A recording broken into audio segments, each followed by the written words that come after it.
வயலோ வயலோ வயலோ செழிக்க வாழ்வு தந்தானே, வயலோ வாழ்வு தந்தானே. அட பொன்னா விளையோ பூமிக்கு நல்ல விவரம் தந்தானே, உழவனின் உறவா வந்தானே.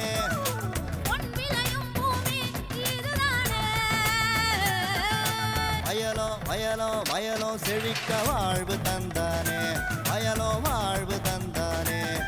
அட பொன்னா விளையோ பூமிக்கு நல்ல விவரம் தந்தானே, உழவனின் உறவா வந்தானே. தந்தன தந்தன தன தந்தானே, மண்ணள பொங்கிட துணை வந்தானே. தந்தன தந்தன தன தந்தானே, மண்ணள பொங்கிட துணை வந்தானே. வணக்கம் வேளாண் பெருமக்களே, இன்றைய பொன் விளையும் பூமி நிகழ்ச்சியில் முதலில் வருவது வேளாண் செய்திகள், வேளாண் சந்தை நிலவரம் மற்றும் வேளாண் வானிலையில் வேளாண் மண்டலங்களுக்கான வடகிழக்கு பருவமழை குறித்த முன்னறிவிப்பு. தொடரும் வேளாண் தொழில்நுட்ப பகுதியில் வணிக ரீதியில் கொய்மலர் சாகுபடி குறித்து விளக்குகிறார் ஊட்டி விஜயநகரம் தோட்டக்கலை ஆராய்ச்சி நிலைய பேராசிரியர் முனைவர் KN செல்வராஜ் அவர்கள். இனி வருவது வேளாண் செய்திகள். வணக்கம். வேளாண் செய்திகள். முதலில் வருவது மாத்தி யோசிச்சேங்க. காபி சாகுபடியில் வெற்றி கண்ட சேலம் மாவட்டம் ஏற்காடு தாலுகா அசம்பூர் கிராம வேளாண்மையாளர் M ஆண்டி தரும் செய்தி. வேளாண் ஆலோசனை நேரத்தில் வெண்பன்றியை தாக்கும் பொருளாதார ரீதியிலான முக்கிய நோய்கள் மற்றும் அதனை தடுக்கும் முறைகள் குறித்து திருநெல்வேலி ராமையன்பட்டி கால்நடை மருத்துவக் கல்லூரி மற்றும் ஆராய்ச்சி நிலைய பயிற்றுவிக்கும் கால்நடை பண்ணை வளாக உதவி பேராசிரியர் டாக்டர் S கணேஷ்குமார் தரும் ஆலோசனைகள். தொடர்ந்து வேளாண் சந்தையில் வேளாண் ஒழுங்குமுறை விற்பனை கூடங்களில் வேளாண் விளை பொருட்களின் இன்றைய விலை நிலவரம். மதுரை மாவட்டம் அண்ணாநகர் உழவர் சந்தையில் காய்கறிகளின் இன்றைய விலை நிலவரம். வேளாண் வானிலையில் தமிழ்நாட்டில் 2015ஆம் ஆண்டுக்கான வடகிழக்கு பருவமழை குறித்த முன்னறிவிப்பு. உழவர் மற்றும் மீனவர்களுக்கான வானிலை முன்னறிவிப்பு. விரிவான செய்திகள். மாத்தி யோசிச்சேங்க. மலைப்பகுதிகளில் வாழும் மக்கள் காப்பி, தேயிலை, மிளகு போன்ற பயிர்களை பயிரிட்டு தங்களின் வாழ்வாதாரத்தை உயர்த்தி தனிநபர் வருமானத்தை அதிகரிக்கின்றனர். அந்த வகையில் காப்பி சாகுபடியில் வெற்றி கண்ட சேலம் மாவட்டம் ஏற்காடு தாலுகா அசம்பூர் கிராம வேளாண்மையாளர் M ஆண்டி அவர்கள் நம்மிடம் கூற கேட்டபோது,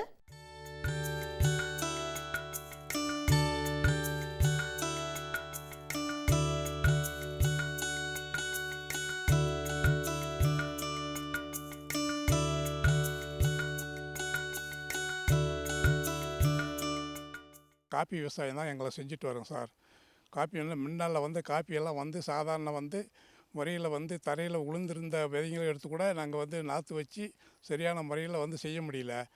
இப்போ காப்பி போடும் மூலியமாக நவீன முறையில் விதை எடுத்து அதை பூரா பாலித்தீன் கவரில் கூண்டுருப்பி அதை மொழிய வச்சு அது நாற்றுங்களை எடுத்து நாங்கள் காப்பி தோட்டத்தில் அவங்க சொன்ன மாதிரி எல்லாம் வச்சு இது பண்ணும்போது எங்களுக்கு ஈல்டு அதிகமாக கிடைக்கிதுங்க.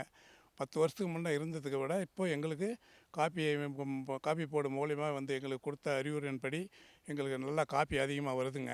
இப்போ அரேபியா காப்பி, ஜர்ஜிமோ இருக்குது, சாண்டர்மேன் இருக்குது, இந்த மாதிரி காப்பிங்கெல்லாம் நவீன முறையில் எங்களுக்கு கொடுத்துருக்காங்க. இது மூலிமா அவங்க கவாத்து எப்படி செய்யணும் அதை பற்றியெல்லாம் எங்களுக்கு சொல்லி கொடுத்துருக்காங்க. அது பிரகாரம் வருஷத்தில் 2 வருஷத்துக்கு உரம் போடணும். மார்ச் ஏப்ரலில் முதல்ல ஒரு உரம் கொடுக்கணுங்க.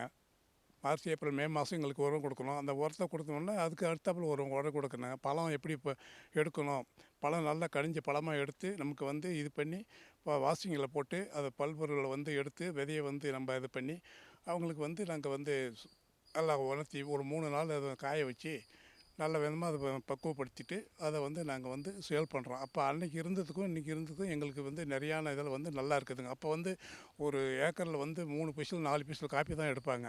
இப்போ 1 டன்னு 70, 80, 700 கிலோ 800 கிலோ எடுக்கிற அளவுக்கு கூட எங்களுக்கு இருக்குதுங்க. அதை பார்க்கும்போது எங்களுக்கு இன்றைக்கி காப்பி மோடு மூலியமாக வந்ததுனால எங்களுக்கு நல்ல ஈல்டு இருக்குது. சின்ன விவசாயம் கூட ஒரு அளவுக்கு நல்லா இருக்காங்க.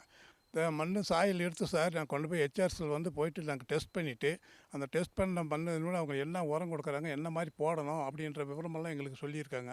அது பிரகாரம் செய்யும்போது எங்களுக்கு ஈல்டு நல்லா கிடைக்கிதுங்க. முன்னே இருந்ததுக்கும் இப்போ இருந்ததுக்கும் எங்களுக்கு நிறையான ஒரு இது கிடைக்கிறதுனால எங்கள் விவசாயிகளுக்கு நல்ல ஒரு ஹெல்ப்பாக இருக்கும் சார். மேலும் விவரங்கள் பெற வேளாண்மையாளர் M ஆண்டி அவர்களை 09159908044 என்ற கைபேசி எண்ணில் தொடர்பு கொள்ளலாம். இனி வருவது வேளாண் ஆலோசனை நேரம்.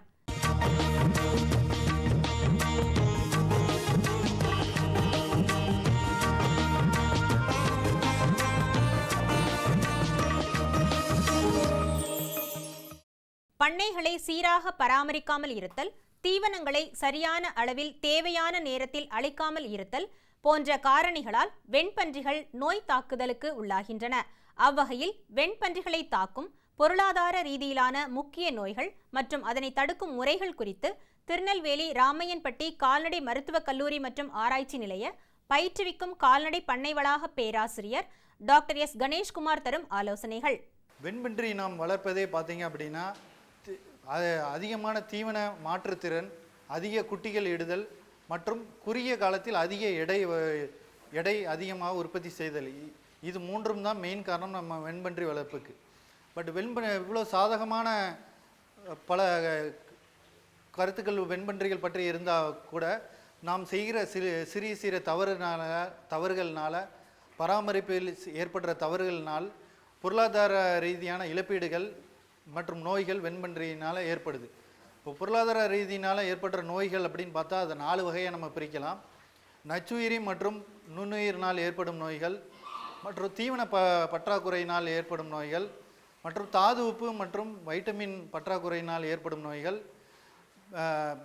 மேலும் பன்றிகளுக்கு அக உண்ணி மற்றும் புற உண்ணிகளினால் ஏற்படும் நோய்கள், இவற்றை பார்க்கலாம். முதலாவதாக நம் நாட்டில் பொதுவாக வெண்பன்றி இனங்களில் பார்த்தோமென்றால் large white Yorkshire, landrace, Duroc போன்ற இனங்கள் வளர்க்கப்படுகின்றன.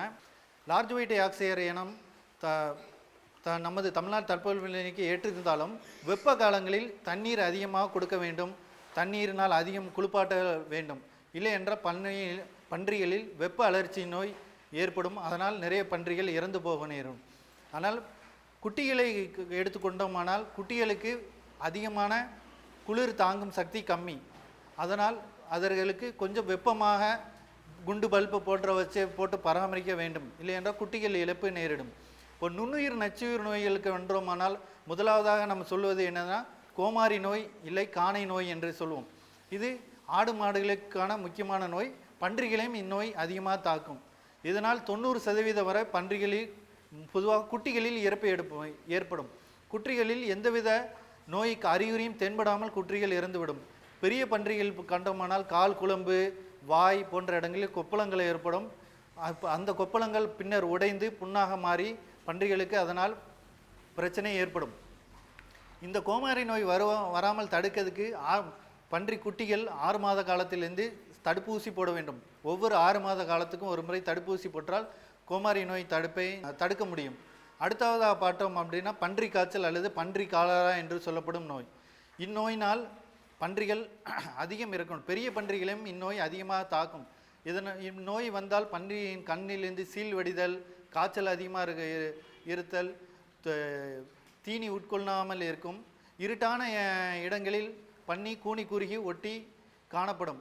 மேலும் பன்றியின் அடி பகுதியில் பார்த்தோம் ரோமங்கள் அற்ற இடத்தில் பார்த்தால் இரத்த கசிவு ஏற்படும். இந்த நோய்க்குமான தடுப்பூசிகள் 6 முதல் 8 மாதங்களிலிருந்து போடலாம். இளமன்றிகளில் பார்த்தோம்னால் இரத்த சோகை நோய் அதிக இழப்பை ஏற்படுத்தும். இது தாது உப்பு குறைபாட்டினால் ஏற்படும். இந்த இரத்த சோகை நோயை தடுப்பதற்கு தாய் பன்றிகளுக்கு பாலூட்டும் தாய்மை பன்றிகளுக்கு அதிகமான இரும்பு சத்து உள்ள தாது உப்பு கலவை கொடுக்கலாம். மேலும் பன்றி படுத்து இருக்கும்போது அதன் மடியில் தாது உப்பு கலவையை நம்ம தடவது மூலம் குட்டி பால் குடிக்கும்போது அதோடு தாது உப்புகள் உள்ளே செல்வதனால் இரும்பு சத்து குறைபாடை நம்ம கட்டுப்படுத்த முடியும். கடைசியாக பார்த்தோம் என்றால் அக ஒட்டுண்ணி புற ஒட்டுண்ணிக்கு அக ஒட்டுண்ணிக்கு பன்றிகளுக்கு தகுந்த 3 மாதத்துக்கு ஒரு முறை புழு நீக்க மருந்து அளித்தல் வேண்டும். உருண்டை புழு, நாடா புழு இவை அதிகமாக காணப்படும். அவற்றுக்கு புழு நீக்க மருந்து அடித்தால் பன்றிகளில் எடை அதிகமாக இருக்கும். மேலும் நோய் தாக்கம் குறைவாக இருக்கும். புற ஒட்டுண்ணிகள் என்று எடுத்துக்கொண்டோமானால் உண்ணி, ஈக்கள் போன்ற பிரச்சனைகள் வரும். இந்த பிரச்சனைகளை நாம் சரி செய்வதற்காண்டி பன்றிகளுக்கு மருந்து குளியல் அளிக்கலாம். டெல்டாமெத்ரின், சைப்பர்மெத்ரின் போன்ற மருந்துகளை நாம் தண்ணீரில் சரியான விகிதம் கலந்து பன்றிகளை குளிப்பாட்டி விடலாம். இல்லை பன்றியின் மேல் தெரித்து விடலாம். பொருளாதார ரீதியாக நம்ம பொதுவாக பன்னியில் இழப்பீடு நம்ம குறைக்கணும் அப்படின்னா முதல்ல பார்த்தோன்னா தகுந்த நேரத்தில் தடுப்பூசி போட வேண்டும். இரண்டாவதாக நோயுற்ற பன்றிகளை தனியாக பிரித்து வைத்து கவனிக்க வேண்டும். புதிதாக பண்ணைக்கு பன்றிகள் எதுவும் வாங்கினோம் என்றால் அதை தனியான இடத்தில் வைத்து கண்டிப்பாக பார்க்க வேண்டும். அவற்றை பழைய பன்றிகளோடு நாம் சேர்த்து விடக்கூடாது. இதனால் நோய் தாக்கம் நமது பண்ணையில் உள்ள பழைய பன்றிகளுக்கு தாக்கம் ஏற்பட வாய்ப்புகள் அதிகம். அதனால் இந்த மாதிரி முறைகளை நாம் பின்பற்றி வந்தால் பன்றிகளில் நோயை கட்டுப்படுத்தலாம், பொருளாதாரத்திலும் நாம் லாபம் அடையலாம். மேலும் விவரங்கள் பெற டாக்டர் எஸ் கணேஷ்குமார் அவர்களை 09489161011 என்ற கைபேசி எண்ணில் தொடர்பு கொள்ளலாம். விளம்பர இடைவெளிக்கு பிறகு வேளாண் செய்திகள் தொடரும். சரிங்க சரிங்க. இவ்ளோ நேரம் சிரிச்சு யார்கிட்ட பேசிட்டு இருந்தீங்க? விவசாயிகள் கால் சென்டர் நிபுணர்கிட்ட பயிர்கள் பத்தின யோசனை கேட்டுட்டு இருந்தேன். காலையில சரி, மதியானம் கூடவா? விவசாயிகள் கால் சென்டர் காலையில 6 மணில இருந்து ராத்திரி 10 மணி வரை திறந்திருக்கும். ஞாயிற்றுக்கிழமை கூடவா? ஆமா, வருஷத்துல 365 நாளும் திறந்திருக்கும். விவசாயம் சம்பந்தப்பட்ட பிரச்சனைகளுக்கு தங்கள் மொழியில் உடனே தீர்வு பெற இந்தியாவில் எங்கிருந்தும் எந்த போன் மூலமும் தேசிய ஹெல்ப்லைன் நம்பர் 1800-180-1551 தொடர்பு கொள்ளவும்.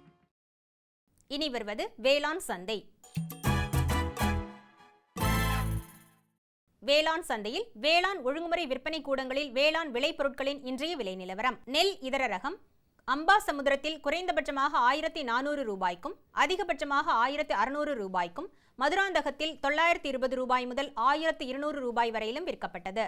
நெல் ஆடுதுறை 37, வேலூரில் 1532 தொடங்கி 1572 வரையிலும், மதுராந்தகத்தில் 900 முதல் 1200 ரூபாய் வரையிலும் விற்கப்பட்டது. கேழ்வரகு இதர ரகம் ஓசூரில் 1700 முதல் 1850 வரையிலும், தியாகதுர்கத்தில் குறைந்தபட்சம் மற்றும் அதிகபட்சமாக 1189 ரூபாய்க்கும் விற்பனை செய்யப்பட்டது.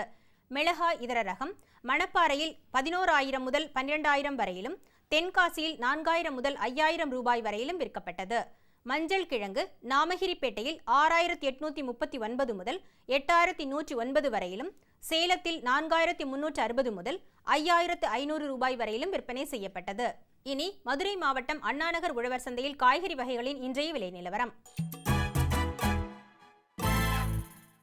கத்தரிக்காய் 1 கிலோ 24 ரூபாய்க்கும், வெண்டைக்காய் 1 கிலோ 20 ரூபாய்க்கும், அவரைக்காய் 1 கிலோ 24 ரூபாய்க்கும், சின்ன வெங்காயம் 1 கிலோ 32 ரூபாய்க்கும், பெரிய வெங்காயம் 1 கிலோ 24 ரூபாய்க்கும், பச்சை மிளகாய் 1 கிலோ 36 ரூபாய்க்கும், தக்காளி 1 கிலோ 24 ரூபாய்க்கும், இஞ்சி 1 கிலோ 40 ரூபாய்க்கும், கறிவேப்பிலை 1 கிலோ 14 ரூபாய்க்கும், கொத்தமல்லி 1 கிலோ 60 ரூபாய்க்கும், புதினா 1 கிலோ 40 ரூபாய்க்கும் விற்பனை செய்யப்பட்டது.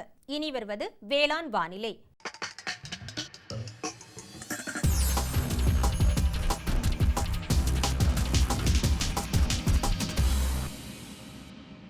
இன்றைய வேளாண் வானிலையில் கோவை தமிழ்நாடு வேளாண்மை பல்கலைக்கழக வேளாண் காலநிலை ஆராய்ச்சி மையத்திலிருந்து வந்துள்ள தமிழ்நாட்டில் 2015ஆம் ஆண்டுக்கான வடகிழக்கு பருவமழை குறித்த முன்னறிவிப்பு.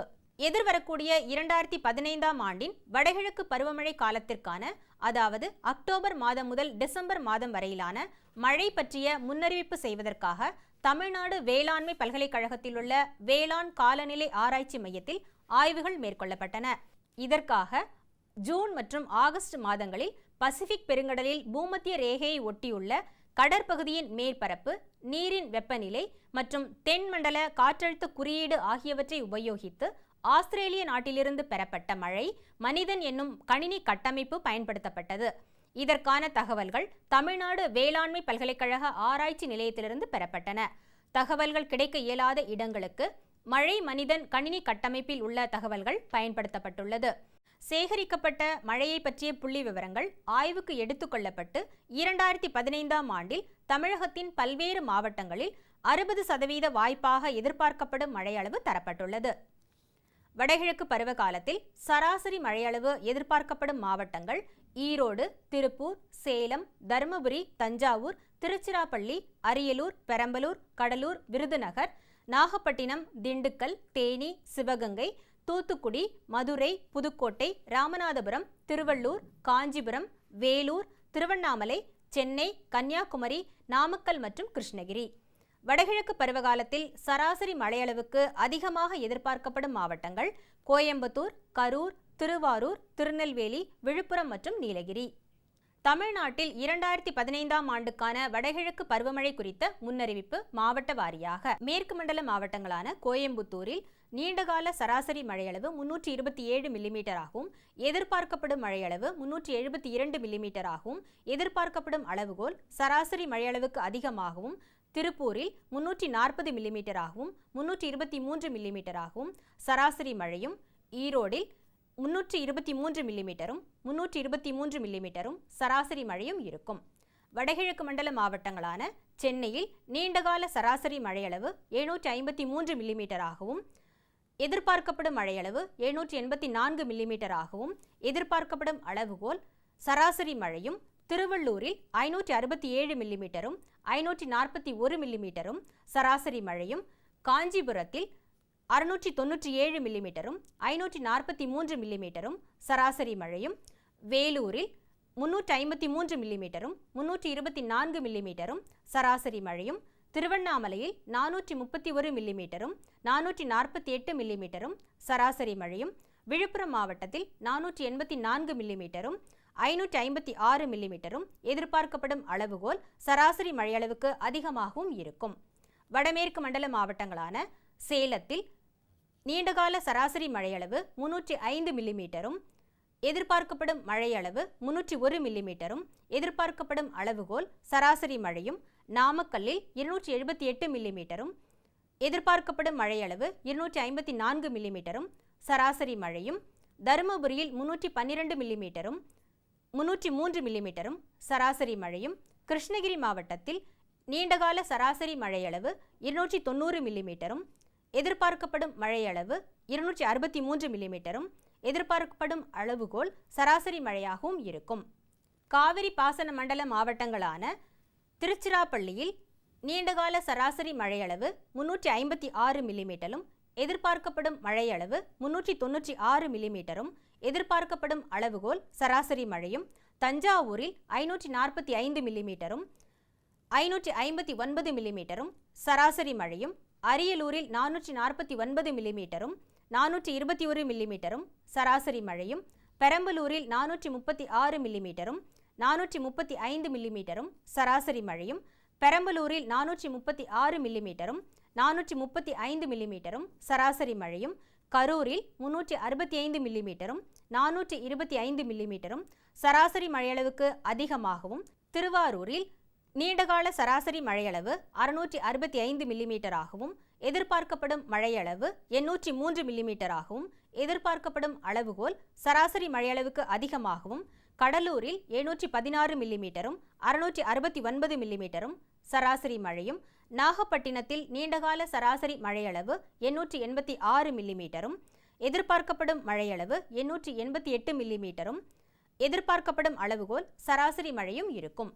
தெற்கு மண்டல மாவட்டங்களான தூத்துக்குடியில் நீண்டகால சராசரி மழையளவு 410 மில்லிமீட்டரும் எதிர்பார்க்கப்படும் மழையளவு 407 மில்லிமீட்டரும் எதிர்பார்க்கப்படும் அளவுகோல் சராசரி மழையும் திருநெல்வேலியில் 429 மில்லிமீட்டரும் 498 மில்லிமீட்டரும் சராசரி மழையளவுக்கு அதிகமாகவும் விருதுநகரில் 378 மில்லிமீட்டரும் 390 மில்லிமீட்டரும் சராசரி மழையும் புதுக்கோட்டையில் 405 மில்லிமீட்டரும் 384 மில்லிமீட்டரும் சராசரி மழையும் ராமநாதபுரத்தில் நீண்டகால சராசரி மழையளவு 507 மில்லிமீட்டரும் எதிர்பார்க்கப்படும் மழையளவு 544 மில்லிமீட்டரும் எதிர்பார்க்கப்படும் அளவுகோல் சராசரி மழையும் சிவகங்கையில் 394 மில்லிமீட்டரும் 383 மில்லிமீட்டரும் சராசரி மழையும் தேனியில் 337 மில்லிமீட்டரும் 342 மில்லிமீட்டரும் சராசரி மழையும் மதுரை மாவட்டத்தில் நீண்டகால சராசரி மழையளவு 362 மில்லிமீட்டரும் எதிர்பார்க்கப்படும் மழையளவு 390 மில்லிமீட்டரும் எதிர்பார்க்கப்படும் அளவுகோல் சராசரி மழையும் திண்டுக்கல்லில் 376 மில்லிமீட்டரும் 374 மில்லிமீட்டரும் சராசரி மழையும் இருக்கும். அதிக மழை பெறும் மண்டல மாவட்டமான கன்னியாகுமரி மாவட்டத்தில் நீண்டகால சராசரி மழையளவு 427 மில்லிமீட்டரும் எதிர்பார்க்கப்படும் மழையளவு 425 மில்லிமீட்டரும் எதிர்பார்க்கப்படும் அளவுகோல் சராசரி மழையும் இருக்கும். மலை மற்றும் அதிக உயரமுள்ள மண்டல மாவட்டமான நீலகிரி மாவட்டத்தில் நீண்டகால சராசரி மழையளவு 367 மில்லிமீட்டராகவும் எதிர்பார்க்கப்படும் மழையளவு 444 மில்லிமீட்டராகவும் எதிர்பார்க்கப்படும் அளவுகோல் சராசரி மழையளவுக்கு அதிகமாகவும் இருக்கும் என எதிர்பார்க்கப்படுகிறது. தகவல் வேளாண் காலநிலை ஆராய்ச்சி மையம், பயிர் மேலாண்மை இயக்ககம், தமிழ்நாடு வேளாண்மை பல்கலைக்கழகம், கோயம்புத்தூர் 641003. வானிலை முன்னறிவிப்பு. உழவர்களுக்கான வானிலை முன்னறிவிப்பு. தென் தமிழகத்தில் லேசானது முதல் மிதமான மழை பெய்யக்கூடும். வட தமிழகம் மற்றும் புதுச்சேரியின் கடலோர பகுதியில் ஒரு சில இடங்களில் லேசானது முதல் மிதமான மழை பெய்யக்கூடும். மீனவர்களுக்கான வானிலை முன்னறிவிப்பு. வடகிழக்கு பருவமழை ஆரம்பிக்க இருப்பதால் மீனவர்கள் பாதுகாப்புடன் மீன்பிடிக்க செல்லவும். இத்துடன் இன்றைய வேளாண் செய்தி அறிக்கை நிறைவு பெற்றது. நன்றி, வணக்கம்.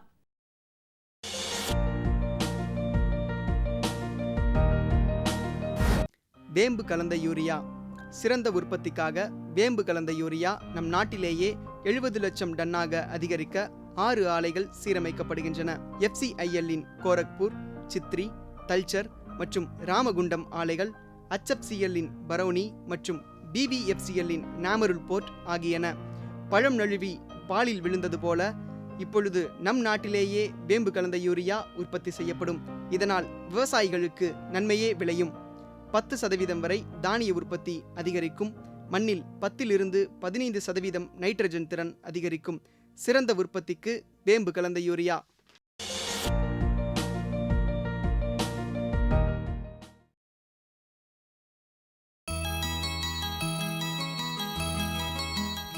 வணிக ரீதியில் கொய்மலர் சாகுபடி முக்கிய பங்கு வகிக்கின்றது. குறைந்த இடத்தில் அதிக வருவாயை தரக்கூடிய கொய்மலர் சாகுபடிக்கு மத்திய மாநில அரசுகள் மானியங்களை வழங்கி வருகின்றன. அந்த வகையில் இன்றைய வேளாண் தொழில்நுட்ப பகுதியில் வணிக ரீதியில் கொய்மலர் சாகுபடி குறித்து விளக்குகிறார் ஊட்டி விஜயநகரம் தோட்டக்கலை ஆராய்ச்சி நிலைய பேராசிரியர் முனைவர் KN செல்வராஜ் அவர்கள்.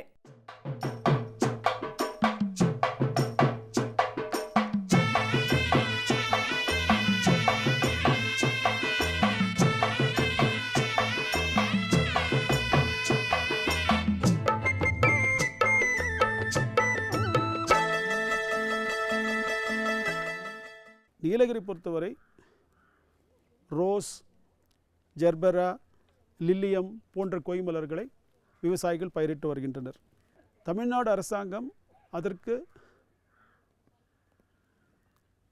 50 விழுக்காடு அளவுக்கு மானியம் கொடுத்து வருகின்றது. எங்களுடைய தோட்டக்கலை ஆராய்ச்சி நிலையமானது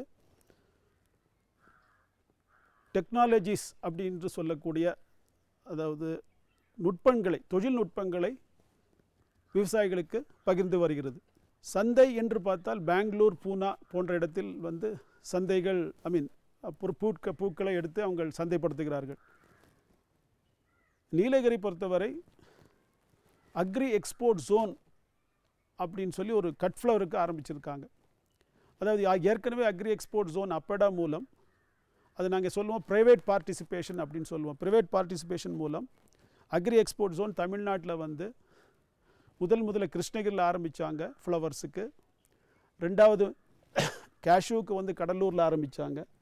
இப்போ இந்த மாதிரி பல எக்ஸ்போர்ட் ஜோன் ஆரம்பிக்கணும். எங்கெங்கே நல்ல வாய்ப்புகள் இருக்கோ அந்த இடத்துல எக்ஸ்போர்ட் ஜோன் ஆரம்பிக்கணும்னு சொல்லி அந்த எக்ஸ்போர்ட் ஜோன் மூலியமாக விவசாயிகள் பல பயன்களை பெற முடிகிறது.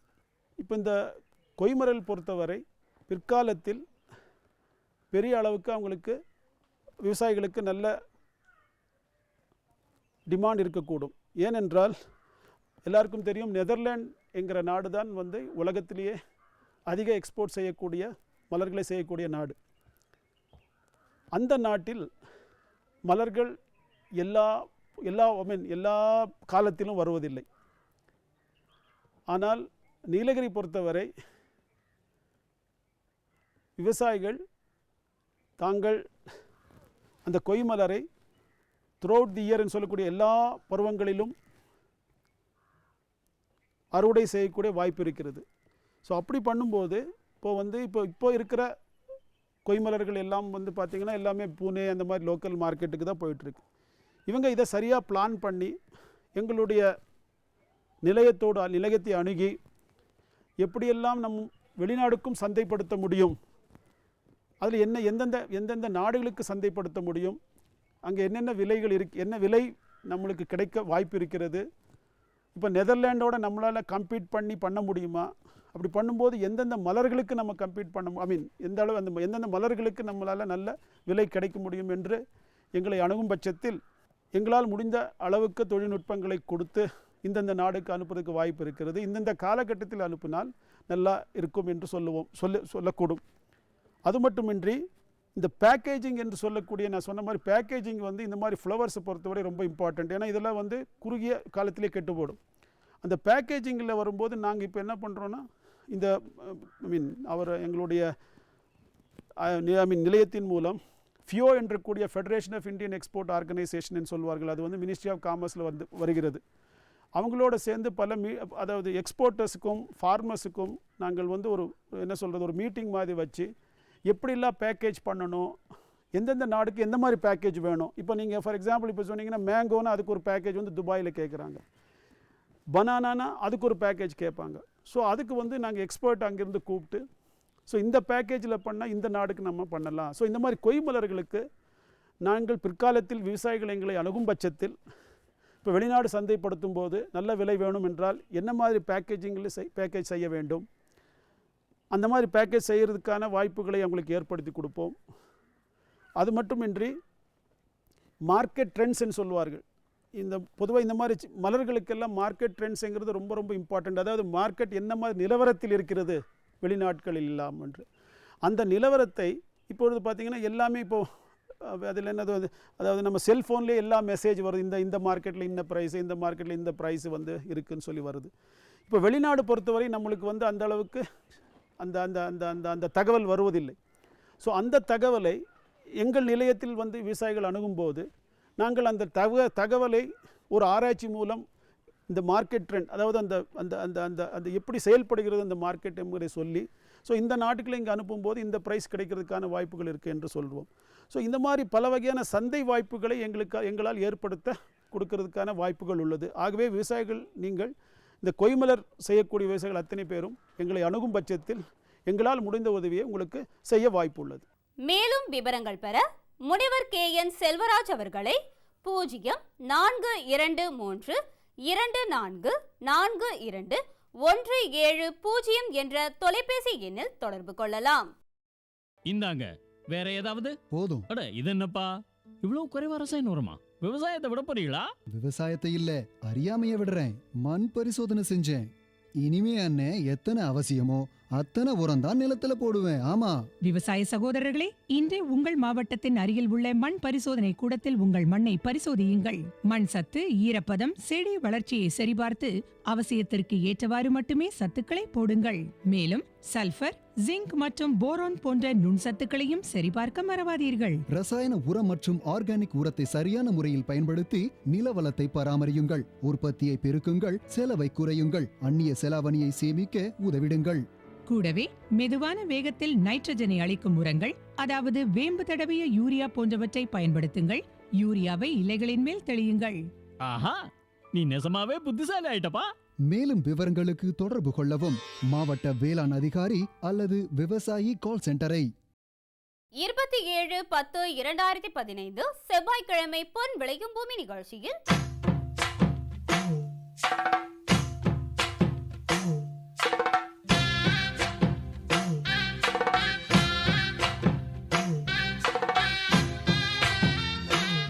மாத்தி யோசிச்சேங்க. மிளகு, காய்கறி சாகுபடி மற்றும் மண்வள பாதுகாப்பு குறித்து சேலம் மாவட்டம் ஏற்காடு தாலுகா அசம்பூர் கிராம வேளாண்மையாளர் சி பழனிசாமி தரும் செய்தி. வேளாண் ஆலோசனை நேரத்தில் அகபேந்தஸ் வளர்ப்பு மற்றும் அதன் பயன்கள் குறித்து ஊட்டி விஜயநகரம் தோட்டக்கலை ஆராய்ச்சி நிலைய பேராசிரியர் முனைவர் N செல்வராஜ் தரும் தகவல்கள்.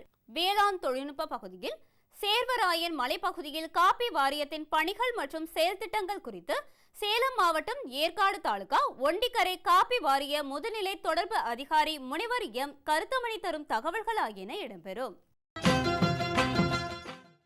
மீண்டும் நாளைய பொன் விளையும் பூமி நிகழ்ச்சியில் பல புதிய தகவல்களோடு சந்திப்போம். நன்றி, வணக்கம்.